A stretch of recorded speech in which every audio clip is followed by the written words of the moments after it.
a likely rematch of the 2020 election, one candidate continues to have a hold over white rural voters. But it's not Joe Biden, seen here as a boy on the right side of your screen who went to public school, is the son of a used car salesman, and was born to a middle-class family in Scranton, Pennsylvania. Instead, it is Trump here on the left side, a private school educated son of a New York City real estate tycoon who became a millionaire at 8 years old and didn't have to serve because he claimed he had bone spurs in his little feet. So why is it that Trump appeals so much to a group he couldn't be more different from? Joining us now, Professor of Political Science at the University of Maryland, Baltimore County, Tom Schaller, and journalist and opinion writer Paul Waldman. Their new book, out tomorrow, is entitled White Rural Rage, the Threat to American Democracy.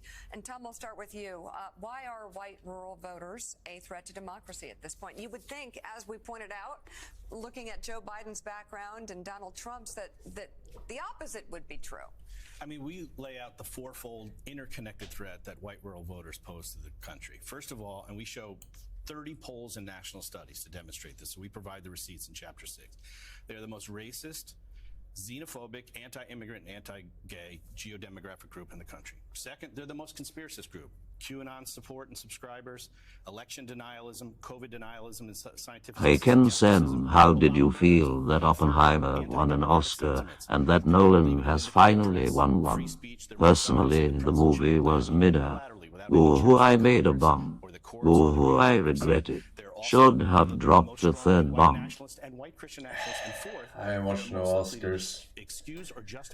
And I don't give a fuck about no Oscars, alright? I haven't seen the movie, alright? And I don't want to suck Nolan's dick. Does make a good debatman though. Well, you know, I think that what really matters at this point in time... vulnerable? Oh, well, a lot of that has to do with, as a starting point, the problems that rural America has, which are very real and very profound. They have the more problematic education systems. They have poor infrastructure. They've had a lack of economic opportunity. We've seen a lot of manufacturing jobs leave from rural areas. And that kind of left them open to someone like Donald Trump, who would come along and tell them something that was true, that there is a system that has not served them well. And he said... They're pissed off. They are pissed off, and they have some reason to be, with both parties. The trouble is that what Donald Trump gave them was not something that was actually going to fix those problems, but was just a kind of a way to channel their rage and anger. And, you know, we've been told for so long, especially Democrats have been told, that in order to get rural voters, to get them to listen to you, you have to go there, you have to really empathize with them, you have to show them that you understand their lives, you have to, you know, put on a Carhartt jacket and go down to somebody's farm. Have a beer. And maybe milk a cow. Yes.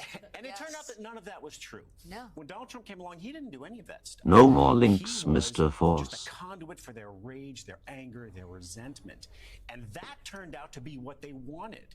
And it wasn't really about conditions of their lives, because he didn't improve their lives, but he got more support in rural areas in 2020 than he had in 2016, despite the fact that none of their problems had gotten any better under him. All that he gave them was a way to essentially give a big middle finger to Democrats, to people who live in cities, and to the rest of the country. Isn't he more than a conduit to their rage? Isn't he also a symbol of their aspirations to an extent? They are, but what are their aspirations? As we write in the book, I guess, but they're not getting there, right? Poverty is soaring in between 20... And why aren't they seeing that? I think this is the disconnect, right? They'd rather channel their rage. I think what a lot of rural white Americans have decided is that their economic fortunes are decided by globalization and, frankly, late-stage capitalism, which is eating up all the mom-and-pop stores and taking... Alright, mucho interessante. Politics, yes.